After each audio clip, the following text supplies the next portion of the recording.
We're live. We are live here, and I know people are going to be tuning in here in a second. Hopefully, we expect Chip Liner for sure. There you go. If nobody else tunes in, we're expecting Chip Liner. My name is Michael Prettyman, and this is Pat Vaughn here. And you know what? I shouldn't hit that button. It's going to be having us laughing and everything else. How do I back out of that? There we go. I'm going to try to share this. Hello, Charlie. Ron Sharp is watching. Ron. Hey, Ron. Oh, you're in for a treat. This is kind of a roast, maybe. We'll see what happens. Jackie's watching. Jackie, we might see you in person here in a minute, Jackie. I'm about to share this. Hey, guys, share this out on your Facebook page so other people can see it.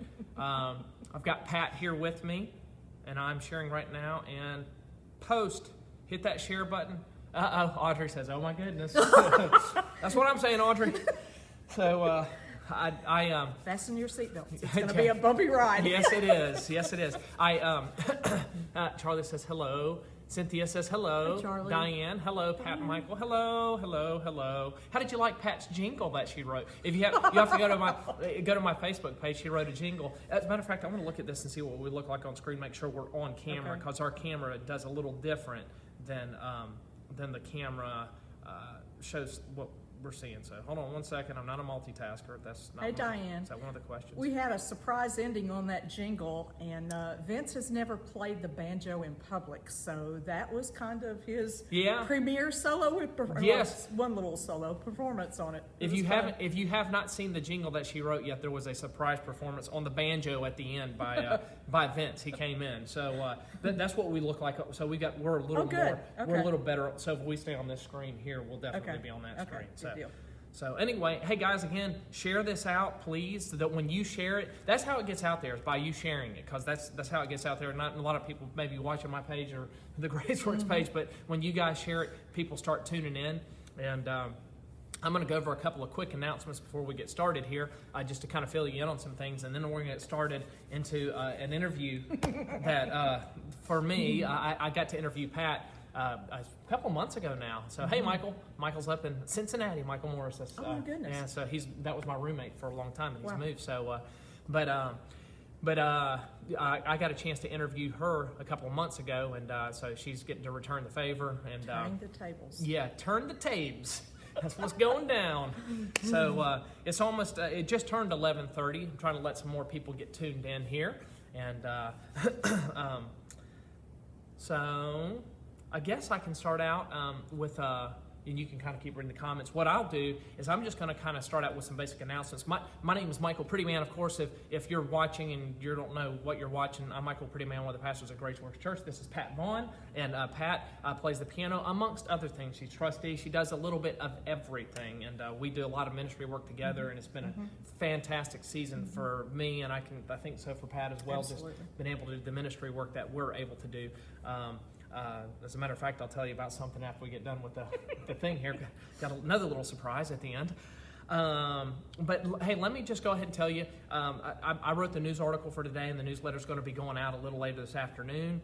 And you know, one thing I wrote in the article is that said, we are in this ever-changing environment. I mean, it changes by the minute, it feels like, but definitely daily and weekly it is changing. And you know, one thing that never changes is God's love for us. And another thing that never changes is God's worth of our praise and our adoration. So, you know, if there's an ever constant, it is God in our lives. And so anyway, and you know, speaking of all these changes that are coming, there's a new little change in Tennessee, or at least the Chattanooga area, with the whole COVID-19 procedures, and I think these guys are trying to do their best. We get in debates on Facebook all the time about, you know, I don't think they should have done this, or I think we should do that, or that person should be doing this, or I should be doing that, or whatever. But, you know, I think we're all just trying to figure it out, you know, what's going on. I think some people genuinely are scared. Some people think it's the biggest fake thing of all time, and some people are just don't know what to do. So anyway, we're just, it can be very, I said to somebody the other day, I said, our church probably is not going to die of COVID-19. It's going to die of the divisiveness over COVID-19. So no, but our church is we're not going to die. We're going to make it. We're going to make it through this. Yes. So we're going to make it. And there have been, I think the case numbers have gone up, and you can work the statistics to however you want to make them fit your how you want them to fit. But the one thing, and we got to think of how can we praise the Lord in all this. Well, one praise I believe that I think everybody has to agree on statistically is that, we don't ever want to see anybody die from it, but at least it seems like the death rate is becoming less. Yes. That's not I'm not having any agenda with that. I just say praise the Lord. Yes. Maybe that's because people are being careful. The doctors are getting better at treating it. We're catching it up front. Or God's, this incredible immune system that He's given us is just answered prayer. Yeah, kicking in. And so praise the Lord for that. So you got to try to look for a silver lining wherever you can get it. And I want to say thanks to everybody. You'll see some of this in my newsletter. Thank you so much for being so supportive of Bill, Tony, and myself, because I'm just going to tell you, we don't know what to do half the time. I mean, something comes down and it's like, what do you do? A new mandate or whatever you want to call it comes down, and you don't know how to navigate through it. So, but you guys have been incredible, just being supportive, and we're very grateful for that because. And especially our trustees, and I don't know if you know, but Boone Roach is our head trustee right now. That poor guy, I don't know how he drew the short straw for 2020. But man, I mean, it has been, he's been so supportive, and the trustees have been supportive. And I just thank you for that. I mean, that's encouraging to us to know that you guys have been like that. And, and I'll tell you this as your pastor, and I can speak for Bill and Tony, our number one concern is glorifying God. That is our number one concern. Our second concern, very close to that, is the care and concern for the GraceWorks family. And so we may not make the perfect decisions. I know we don't, but we are trying to make the best decisions. So anyway, I just want you to know that, and I speak on behalf of those guys. How is this going to affect us for this weekend? Well, again, we're just trying to make the best decision we can. This Sunday, what we're going to do,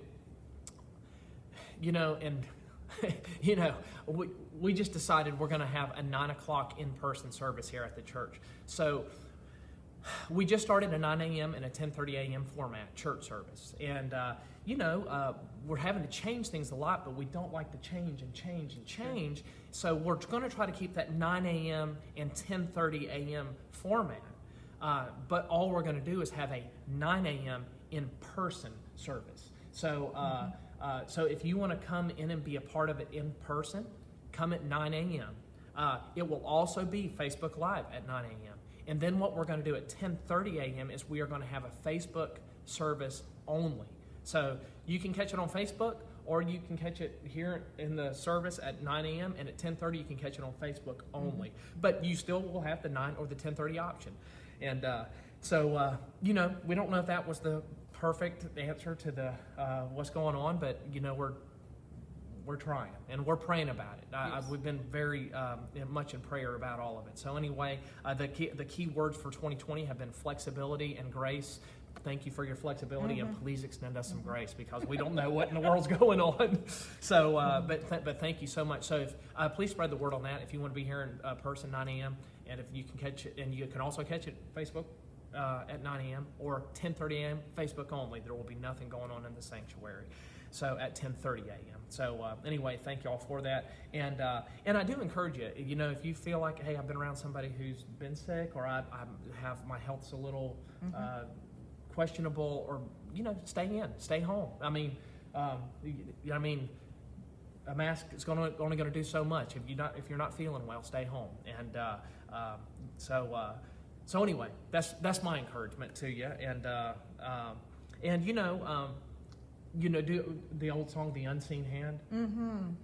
Right now, I'm having to totally rely on that unseen hand because I don't know what's going on. I know that hand knows what to do. So if I'll just follow the unseen hand, that's the way to go. But and I'll close with this real quick. And all this is really going to be in my newsletter. Is I said our first objective is glorifying God, and our second is for the care and the concern of our church congregation and family. But I'm not the one who came up with that.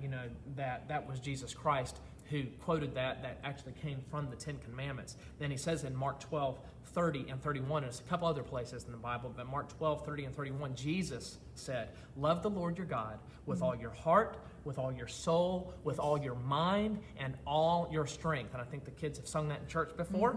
And then it says, and the second is this: love your neighbor as yourself.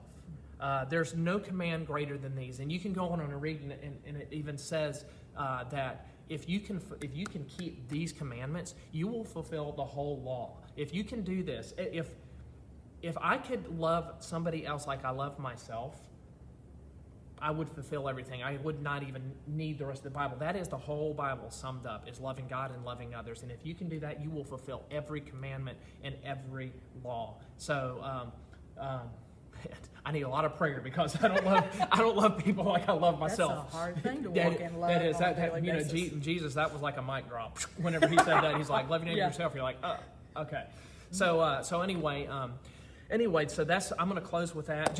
But one reminder: we are having the Lord's Supper this Sunday, and I know this whole, like I said, this COVID-19 thing is kind of driving everybody, a little bit batty and crazy and everything else. So we're having the Lord's Supper this Sunday. So I know that we've probably gotten on Facebook and said something maybe we shouldn't have said to somebody else. And when you take the Lord's Supper, you're supposed to be right with your brother and sister in Christ. So I might be having to send out a lot of apologies through Messenger, going, hey, I was a little bit rude on your, or I was maybe insensitive on something. So make sure that we got our hearts right with the Lord and with others. And it's in your chair individually. Yes, it's going to be, when we have it here at the church, it's going to be in your chair, in your seat, so you can take that, and we're not going to be passing elements around or anything like that. It will not be touched. I think whoever's putting it out is going to be having gloves on and all that type of stuff, so you don't have to worry about that.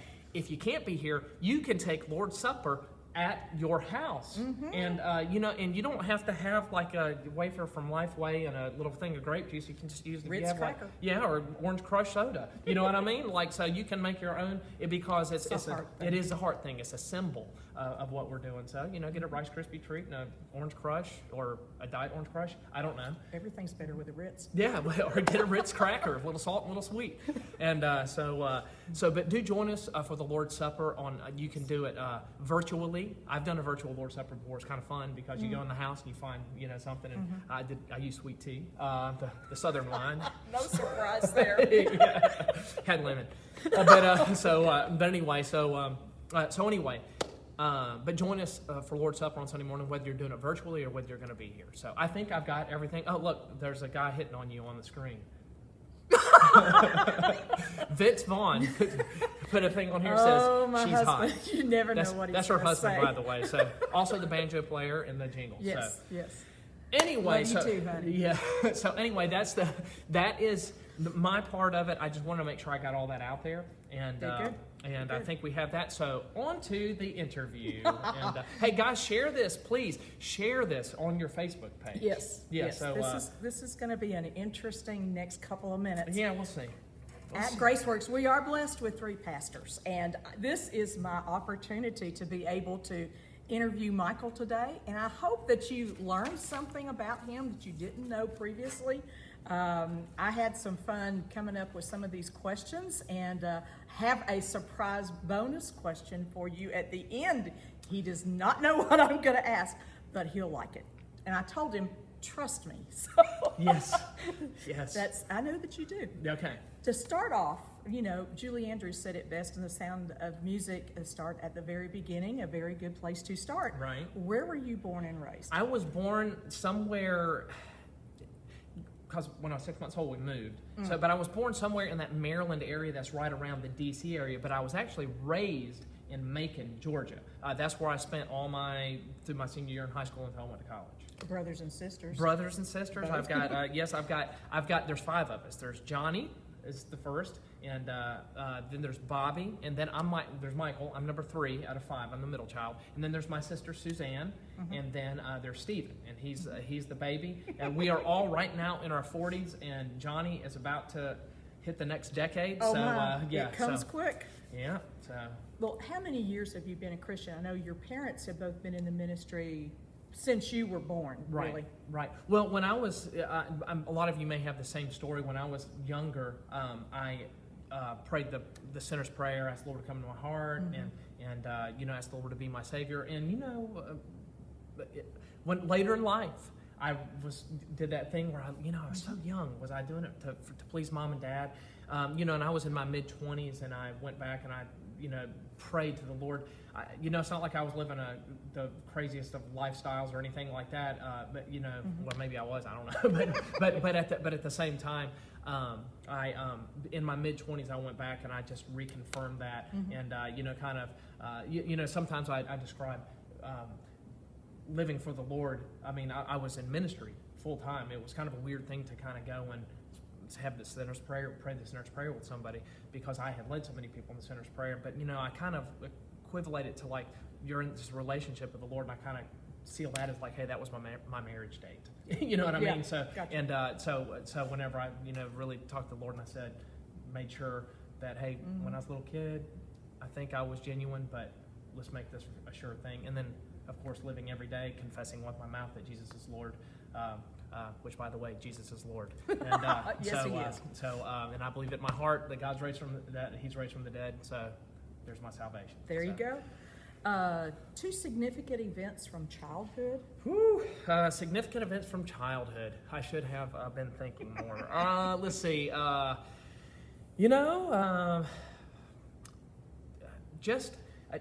trying to think of like really significant events that happened. I mean, of course, when I wish I could narrow it down to one thing, but just my whole family life. I was just so close with my family. That was I know that's kind of a broad thing, but I just had such a good family. But was very significant in my life, and having a close family, and that type of thing. And then, another significant. I'm trying to think. I mean, of course. Gosh, there's just so many things. There's a lot of music in your family. I was going to say, probably a big significant thing was when my parents had me taking lessons. Like for my dad taught me trumpet, and I took some piano and those types of things, and I'm in music, and that's probably a more significant thing than I even know of. That's partly where I am today. So that is a wonderful thing. High school, college? Okay, I went to high school. I went to the same school from kindergarten all the way through senior high school. It was a small Christian school called Central Fellowship Christian Academy, and I was very close-knit with everybody there. It was a very small school, but I loved everyone there. My mom was on staff there. My dad was on staff at the church. It was a church school thing. When I graduated, I went to Liberty University in Lynchburg, Virginia.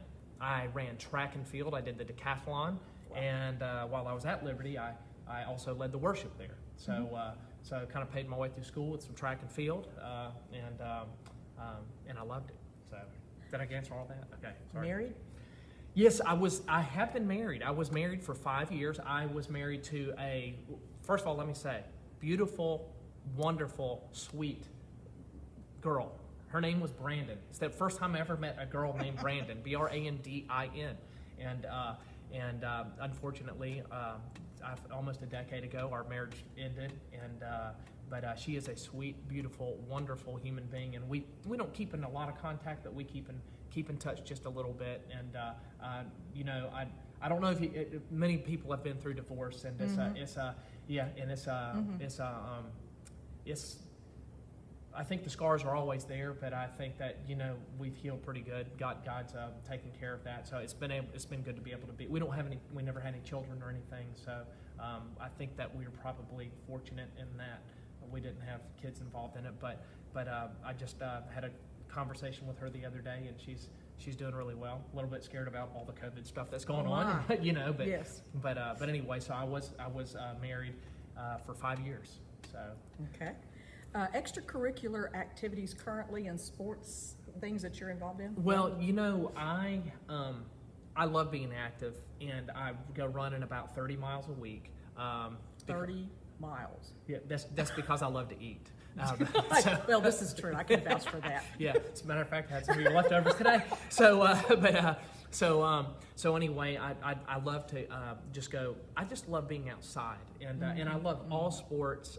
Played all sports. I did the decathlon in college when I was at Liberty University, and that's a track and field event. That's one event made up of what they call 10 disciplines, but they're all track and field events. So I have a great appreciation for all the sports. I mean, everything from golf to running to football to basketball, soccer. I just enjoy all of it. So. One of the scariest things I've ever seen is a video of you on YouTube where he is pole vaulting, and in the middle of his pole vault, the thing breaks. Snaps in half. Yeah. If you want to see it, go out and look at it. Everybody would say, "Were you scared when that happened?" I was like, "I didn't know what happened." I was like, "You go 1,000 times down, and like it, all of a sudden, it's like, what just happened? It happened so fast." Yeah, that was crazy. Professional career. So what have you done since college? Well, when I was in college, I was leading worship at Liberty University, and I had the fortune of being there with Dr. Jerry Falwell. A lot of people love him, a lot of people hate him, but he, on a personal level, he was a super guy, and I just really enjoyed my time at Liberty University. But while I was there, I led the worship, and when I was there, try to be quick about it. I felt like we were making a transition from more like hymns and choruses to this kind of new era that we've been in for the last almost 20 years of kind of quote what they've been calling, which is ever changing. Yeah, and it changes every day, but like kind of a different style of a worship music but when I was doing that, I got to the point where I was leading a lot of youth camps, and I was traveling around doing conventions and singing all these churches, and I got to travel with Dr. Falwell some, and which was always fun. He'd bring us in whenever he was doing a youth thing. It's like, come along. So anyway, I traveled all over. But when I ended up graduating, I stayed around, and we traveled. The band that I was in when I was in college, that band now has been cut. What we did has now been broken off into about 10 different bands. Wow. So we were doing. I say that, I don't know how many, but I mean, we were doing a whole lot of stuff, traveling, leading the worship and chapel service and doing the Sunday service and all. So we were so busy. I just continued with that after school for a little while, and I loved it. Some of my very best friends were with me in that. And then whenever I ended up leaving Liberty University, I kept going with kind of a concert ministry, and I was filling in as interims in churches and singing with choirs, leading bands, just doing a little bit of everything. And been on staff at a couple of places? Yeah, and then after that, after about, close to 10 years after doing that, I went to a church where I was doing an interim a little bit and fell in love with the church. And it was in Savannah, Georgia, First Baptist Church of the Islands in Savannah, Georgia. And the church, I think, liked me, or they felt sorry for me, one or the other. And I came on staff as a music pastor there with a guy named Nathan Potter, who's just... man, every time I think of Nathan, I just laugh and smile because we had so much fun. But I just love the choir there, the church there, everybody there. And then that's when I got married and moved back to Liberty University, did some worship leading up there for a year, and 10 years after I graduated, and I was also coaching track and field, which I loved doing track and field. But I was up there for a year before I moved back to Chattanooga, Tennessee, which I've been here for about, 13 or 14 years now, and I was at New Heights Baptist Church for about almost 9 years in Ringgold, Georgia. And now I'm here for going on 4 years in August, so I think. So there's a quick. Your GraceWorks story of how you came here. And that's a good one to lead into. I was actually at New Heights Baptist Church, and I was at home one day, and I heard a knock on my door, and probably the same story of a lot of the GraceWorks people at our church. I met Pastor Bill Owens, and he was knocking at my door because my next door neighbor was who's passed now. He passed away from cancer, but he was battling cancer very badly, and Bill had gone by their house, and Bill's so funny. I mean, First Baptist Church Islands, but Bill knocked on my door because he was looking for Carlos, who was my next door neighbor, and Carlos was not in. Bill had come by to cut his grass because he needed, they just needed. He thought they might need something, and so anyway, but he didn't know if they were home or whatever. And I answered the door, and then he and I just started talking. I was crazy. I invited him into the house. I don't know what I was thinking, but at that point he had a ponytail and all this type of stuff, and we both found out we're pastors, and we're like, oh, you're a pastor, I'm a pastor, and we started talking, became friends, and And then a little later on, I just felt like the Lord had opened that door. Bill talked to me that he was needing another pastor here on staff at this church, and asked me to pray about it. I didn't think that was where I was going, but after months of friendship, I prayed about it, talked to Bill, and we decided that GraceWorks was going to be a fit. So that's it. We're so glad. Yeah. And that's how a lot of you probably have gotten here, by direct contact with Bill. Yes. That was mine. Mine was a very direct touch from Bill. Well, as a GraceWorks pastor, what are the things that you do each week? Oh boy, That's my dad's been a pastor.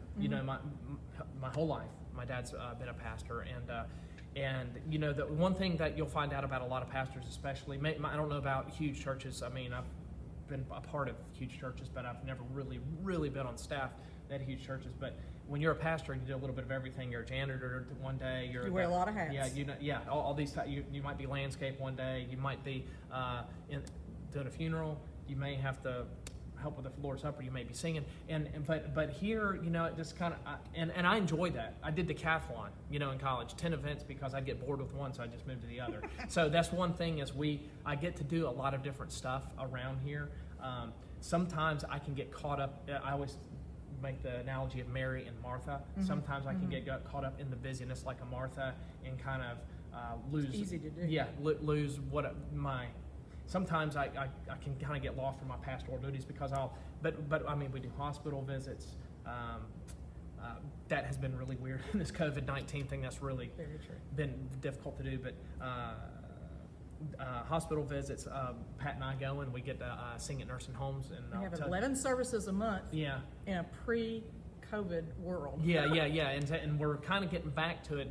Doing some outdoor concerts. Stuff. Yeah, so. I'm able to do that, but I'd work with Pat with the music every week, where we kind of try to put the music together, and we have our staff meetings, and then we try. It's been interesting right now, especially trying to do things to be creative. Jackie was just in here a minute ago. Jackie Whitlock, who, Pat's my right arm, Jackie's my left. You know what I mean? Like as far as trying to get the multimedia right and all this type of stuff. So. It's a little bit of everything. I know, and you handle all of that. yeah, it's fun. It's not a complaint. I mean, so it's not your hats, what would you say would be one of your favorite hats that you wear? Whenever, I guess the older I get, when I was younger, I used to just love to get up and perform, and I enjoyed that. I like it. I love to sing, and my favorite thing that I probably do right now are, of course, my personal relationships with like Pat and Jackie and the teams I get to work with and those types of things. But my favorite thing that I just love to do right now is just go into the assisted living and nursing homes and sing with those people. And our church has been so supportive of that.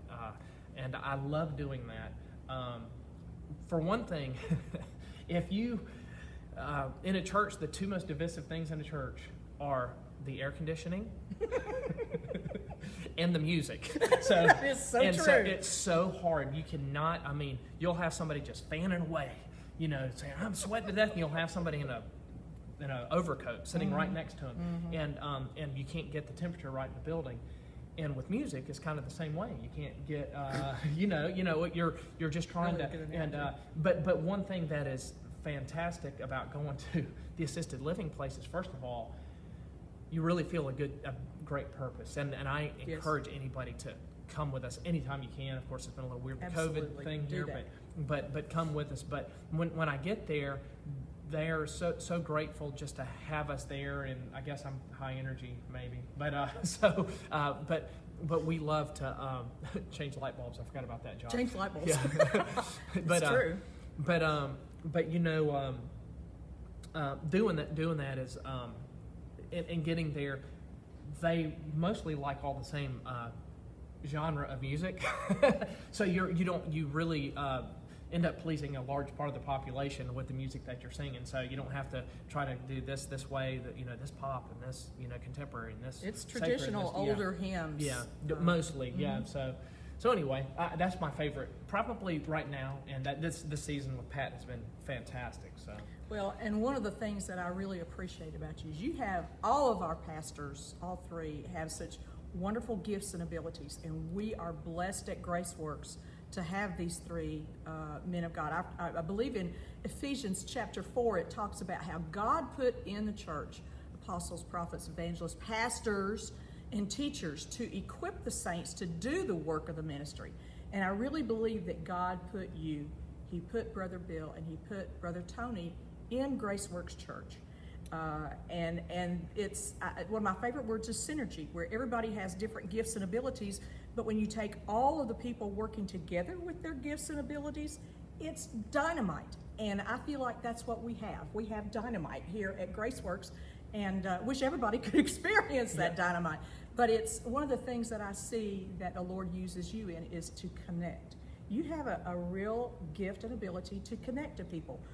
Doesn't matter the age. It can be a little one, because you work with children also. Yeah, I or it do can enjoy be that too. So it can be an older person who is partially blind, can't get around or whatever at the nursing homes. I know one of the most poignant moments I've ever had was watching Michael get down on the floor and sing to a lady at a nursing home who was blind and very sensory deprived. I think she was partially deaf, but he was singing the song "He Touched Me" and stroking her hand, and as he was singing, she was singing or saying over and over, "He touched me, he touched me." And that was so wonderful. We see a lot of really God moments in those times that we have with the nursing homes, assisted living, Alzheimer's. It's just a wonderful thing. A great outreach for our church. We have had people join because of the workers. And some of the people who are at these retirement centers have joined. It's just a blessing, just a wonderful blessing, and we would love to have you come. Another question. Parent life lessons. We all learn things from our parents, but what is something that maybe was something that you use every day that your dad taught you, and something that you use every day that your mom taught you? You know, there's so much, and with my dad, they're just both so consistent. But and I'll tell you, I mean, it's hard to narrow it down. But with my dad, one thing my dad to this day, he always tries to. He's very good about quoting scripture. He's not one of these guys who's just barking scripture at me all the time. But and I've tried to be better about that myself, especially whenever you get on a social media and you want to do something reactionary. It's like if it comes out of my mouth, it's probably going to be wrong. But if I can find something in scripture, and my dad's really good about, and I think I really learned that from my dad. I probably don't exercise as much as I should, but it's really trying to find, okay, how can I qualify this with the Bible, the Bible. And so anyway, so that's one thing I can say about my dad. There's a lot of things, but with my mom, just and I think a lot of people can say it's about their moms, just mom's love. And I say that for my dad too, but my mom. You know what I mean? I've seen so many broken families, and I realized, when I grew up and I had friends who were from divorced families or kids that were in this type of thing. It's just one of those things. It's like, hey, it's part of life. You did divorce, but man, it is so devastating. And my parents have always loved each other. My mom's always been so loving to me. I mean, she had to straighten me out a couple of times. I mean, more than a couple of times. Yeah, I was going to say probably more than just a time or two. Exactly. But I probably got not as much as I probably needed more. But they showed a lot of grace. But just my mom's love. I know the times that I've met your mom, especially when we went down to do the service at your parents' church. Yeah. From the moment that she walks up to you, she'll hug you, and then she just kind of takes you by the arm and started showing me around the church and everything there. And it was like I was wrapped up in a cocoon of love. Yeah. It was just an amazing thing that she has, that ability to be able just to make people just feel a part of whatever they're going through. Yeah. Love that about her. Okay, we're going to do kind of a quick round. Oh boy. Here we go. Biggest Speed fear. round. Biggest fear. Ooh, biggest fear. My biggest fear is probably just probably doing something like wrong, like being wrong about something, like I don't know, that that type of thing. And maybe that goes along. I will admit I have a trust issue. I don't like if we did one of those tests where you fall backwards, somebody catches you. I don't know if I could do it. Like, and that might be a fear of maybe that works in with that, but maybe just being wrong about something. You know what I mean? So I don't know. But. Okay, well that's very real. What makes you laugh the most? Family. It's funny. I got to be around my dad. We just celebrated his 79th birthday, and my sister turned 29 again. And then my other brother's about to move into the next decade. There you go. And just being around family, and I just found myself just laughing the whole time. You know what I mean? Just being around everybody and just happy laughing. Yes. So, yes. Yeah. That's good for the heart. Hobbies, your favorite thing to do to chill? Well, it's funny. This is going to sound crazy, but just going running. It's because we all have stress in our life, and that is a de-stressor for me, and it is kind of a chill moment. I go and ride a bike or something like that, even though I'm practically out there probably dying half the time. And but I just love being active, and so that is kind of my chill thing is just going out running. Does your family have a secret favorite recipe? Man, all the stuff I just ate the other day. I don't know if I do. There is a family recipe that is my favorite thing because I just love all the food so I much. know you do. I know, so I don't think You're I can a narrow good it down. eater. So I'm sorry, I may not have an answer for that one. So. Okay.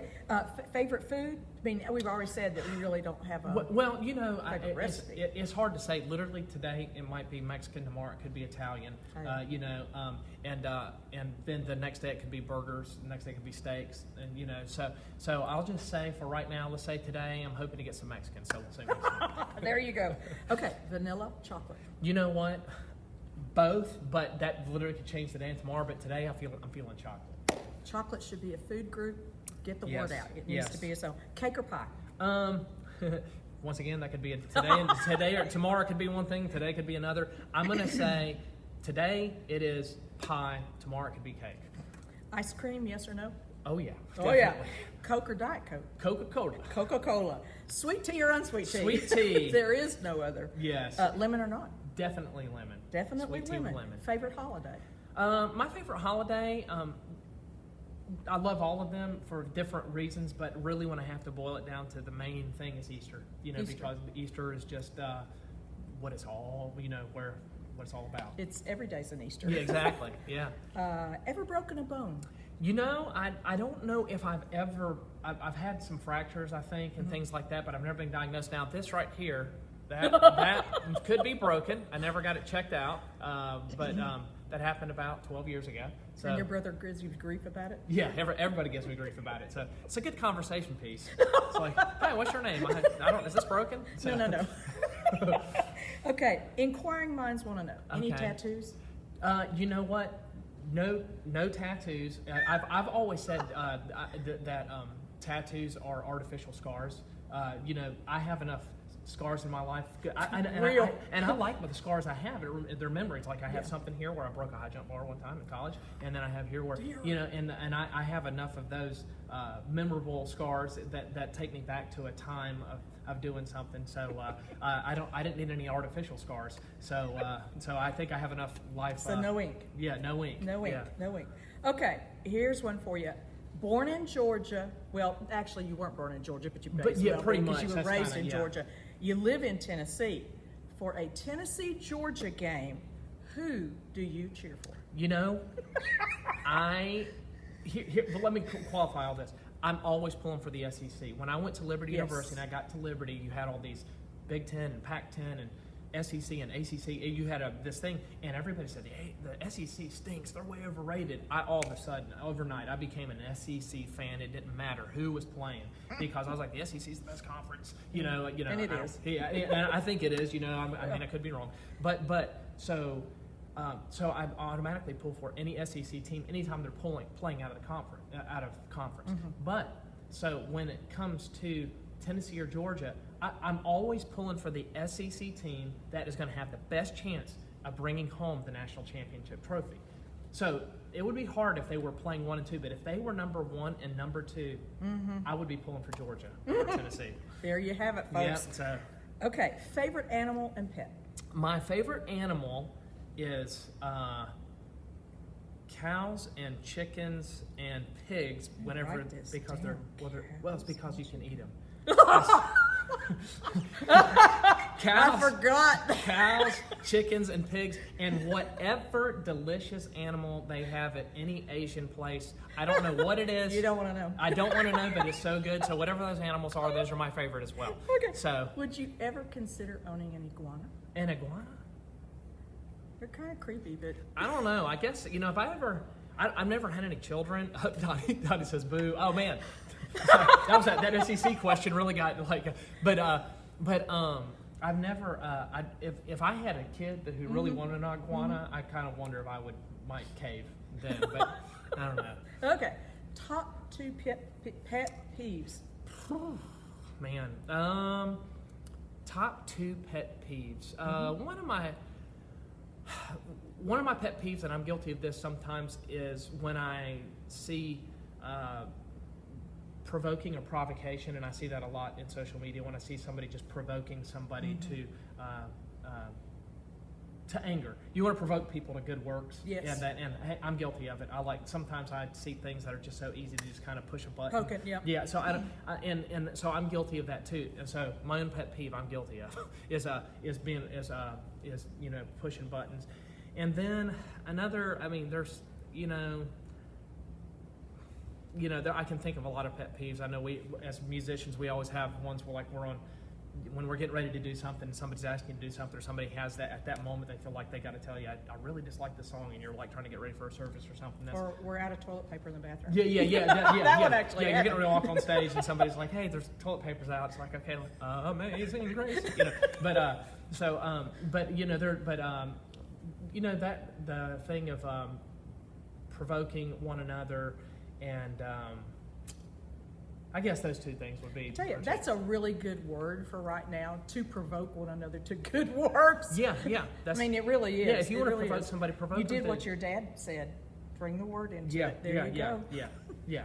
Okay, this one's going to be hard. Favorite song? I don't know that I have an absolute favorite song.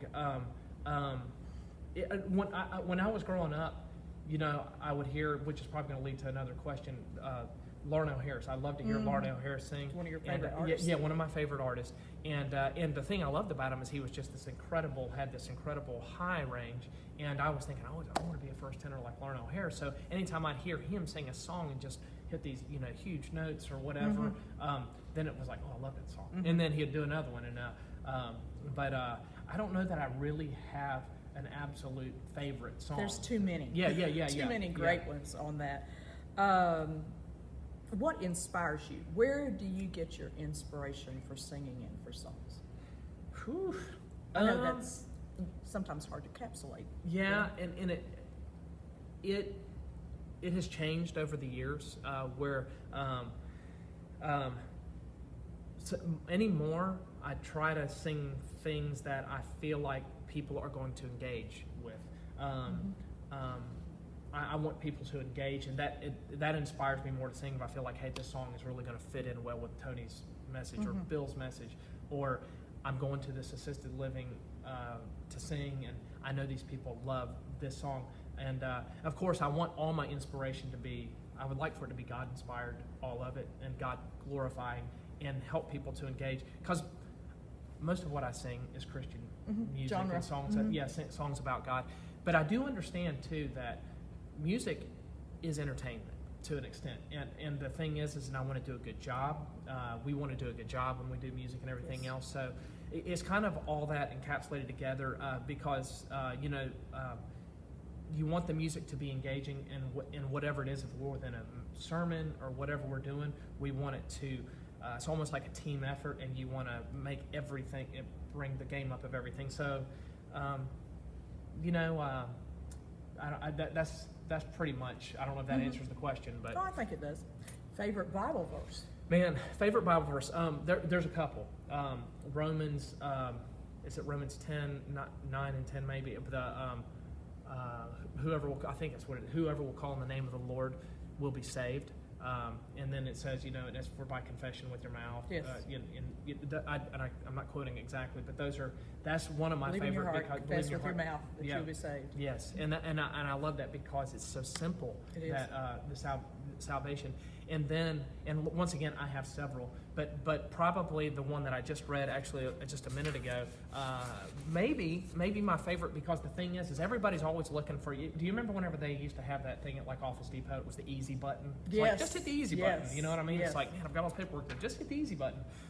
The easy button, but it's not easy, is Mark 12:30 and 31. And the thing is about Mark 12:30 and 31, it says, love the Lord your God with all your heart, with all your soul, with all your mind, with all your strength.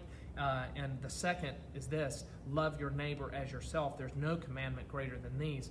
That probably is one of my favorite as well, because it's kind of the easy button. It's like, man, it's hard to think, I hate this person, or I want to kill that person, or, thou shalt not kill, thou shalt not steal, thou shalt not.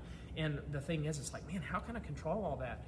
But if I can think of, hey, man, if I'll just love God and love my neighbor as myself, well, I'm not going to kill anybody because I don't want to kill myself. I'm not going to steal from them because I don't want to be stolen from me. I'm not going to covet because I want somebody coveting. I cover all of that in those verses. It's kind of the easy button, even though it's not easy. But I love that verse. And man, sometimes I really have to look hard about when I'm going to say something to somebody. How would I want that coming back to me? I'm not good at that. I'm trying to get better. But Great answer. Okay, things. What is something about Brother Bill and about Tony individually that you could share without getting into a lot of trouble, or don't want to betray a confidence there, but all three of you work very closely, and I think that the people listening out there would love to know maybe just an inside scoop on something. Well, here, I'll tell you something about Bill that's kind of, and I don't, and me and Tony have fun, or Tony actually I think has more fun with this than I do, Bill is, I feel like forever, sorry Bill, you're going to think I'm just throwing you under the bus here. He is forever like, and I'm not making fun when I say this, because maybe this is going to be me not too far from now, but so far I haven't dealt with this too much, but Bill's always like, where did I put my wallet? Where did I put my keys? Or his keys. And we'll be all day long going through the sanctuary, going everywhere trying to find stuff, and of course Tony just is like, poking the bear with it. Well, maybe you did this. Well, maybe you did that. Just kind of putting that kind of stuff out there. So that's one thing about Bill, and the thing about Bill is he has an incredible mind. He'll remember names. He'll remember, I'll be like, hey, what hospital, what room was Pat in whenever at Memorial? He's like, well, she was actually at Park Ridge, and it was Park Ridge East, and she was in room 104. He'll remember those types of things, But I love working with these guys, by the way. Tony, let's see, Tony. What is the thing about Tony? I can think of so many things, but I'm trying to, and it's not. Nothing. There's nothing bad about. Gosh, if I think, I have to think about something for Tony. Okay, because we do need to give him equal time in the hot seat. Yeah, exactly. So. Okay. Tell us something unique about you. What would surprise us? Do you have 6 fingers? We already know about the hand. Have you haven't been a Navy SEAL? You're not secretly Superman, or maybe the Flash, since you run. I don't know. More like the tortoise, not the rabbit. Something about me that, maybe this. When I was very, very, very young, somewhere there's a recording out there of me singing when I was little. My grandmother had it. I wonder, it'd be fun to locate sometime. It was so funny to hear me sing with this southern twang. I was like country, but I don't even remember I was singing when I was so young. I know that my parents taught me the books of the Bible and all these types of things before I even remember. But I sang. I kind of feel like I might have been I don't know what it was, but maybe I felt like I was always this featured kid singing, singing when I was a little kid. My dad would play guitar or something. My dad's a fantastic trumpet player, by the way. And then when I got to about, what they call middle school age now, I'm 12, 13 years old, it was highly unpopular and way uncool to sing. and I pretty much backed off from doing any singing when I was about 12 or 13 years old. I loved singing, but I would not do I wouldn't sing in public unless I was singing in choir or ensemble, and I didn't mind doing that at all, but I did not like singing solos, and our church was pretty conservative whenever I was growing up, so whenever I was growing up in church, it was really conservative, and we had to be a certain way, when you sang, it's like you raised your eyebrow while you sang. You're not supposed to do that. You know what I mean? Or that type of thing. So I was kind of just nervous about singing, and I liked big songs, and when they were big, you kind of needed to show more emotion, and I just cut it out. And so I quit singing any type of solo stuff all the way, and I was very nervous about it all the way until I got back into college. And then when I got into college, I started leading the worship up at Liberty University. That is amazing. Yeah, and that was hard to overcome. I was singing kind of in a little group, but then one of my buddies, Eric Lovett, my brother was leading the worship, and then Eric Lovett took it over from my brother, and Eric said, "Hey man, we'll start doing some music together," and I'm really thankful for that because that's when we started leading the worship at Liberty, and it kind of got me going again. So. To probably a lot of people's dismay, I apologize. So you have to hear me sing a lot now. And we're blessed for it. And again, we are so blessed to have you here at GraceWorks. And now for the bonus question. The bonus question. Anybody who knows Michael knows that he is a fan of Seinfeld. Oh, yeah. So, here you go. On most days, are you more like Jerry, George, Elaine, Kramer, or Newman? Newman. Or really? No. I just want to say that. Sorry, go ahead. Keep going. Or are you a combo like a Jer Lane, or a Jer George, or maybe a George Aang, a Crayman, or a New George? If there was a way to put all those together, I am all and I think everybody. Jer Lane, George, Cray, New. Exactly. And that's it. I think everybody manifests the characters at some point, which is what's so funny about that show. Is everybody is that one of those characters at some point, and I love the observational humor of Seinfeld and the relational humor and everything else, but. Sometimes I just relate with George. He's so funny, like especially in relationships, and like when I talk to people about relationships, they're like dying to get in a relationship, and they get in a relationship, they're like, "Oh, I was free. Why did I get in this relationship?" and then they beg to get back in the relationship, and then they get out. He weasels his way out of a relationship. Then he's like, "What was I thinking? I was with the best." Such a fantastic show. Yeah, I heard it here. So I'm the whole cast. The whole thing. Well, thank you for letting me take this time to be able to share with our church family and our wonderful friends how wonderful you are. Well, thank you. Because those of us who get to work with Michael on a regular basis, we know that the hand of God is really on his life, and thankful that he is here, and thankful to be a part of this wonderful church. It has been such a blessing for me. Yeah. So I think you had a couple of things you wanted to share at the end here. I do. So today, you may not have known this, but it is. Let me. I need a visual aid on this. Today is Christmas. We're doing a concert. Christmas in July. Yes, we're doing a concert this afternoon. Here, let me get that all straightened out. There we go. Get the little thing over the side. Looking good. Yeah, we have a concert this afternoon at Hickory Valley Retirement Center, and it's Christmas in July. So, we might even be live. I don't know on Chip's page. I'm not sure if he's going to be there or not. I don't know. So, but anyway, we're going to go sing the residents, try to encourage them. So we're gonna sing Christmas songs all afternoon. So what we'll do on our way out is we're gonna go over here to the piano, and here I'm gonna try to get this so you guys can see it a little bit, and we'll practice a song, and I'll try to sing loud to try to. There we go. We'll sing a song for you here. Jackie's in the background over there working, so don't. You can come and join. So yeah. So this is one of our songs here, and we'll close out with this.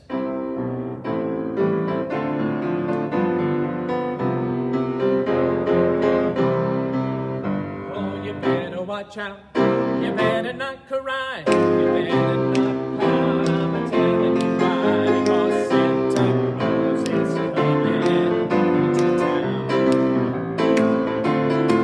He is making a list and he is checking it twice. He's gonna find out who is naughty or nice.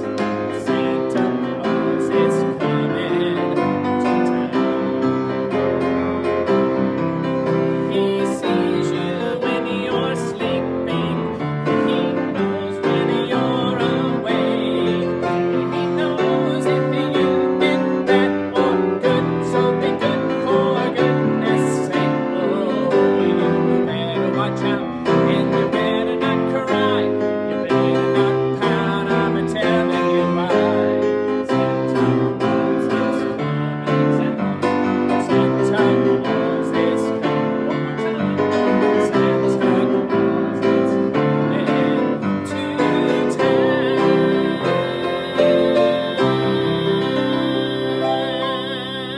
Hey, y'all have a wonderful afternoon, and wish us luck on the Christmas concert. Hey, I'll pray real quick before we go.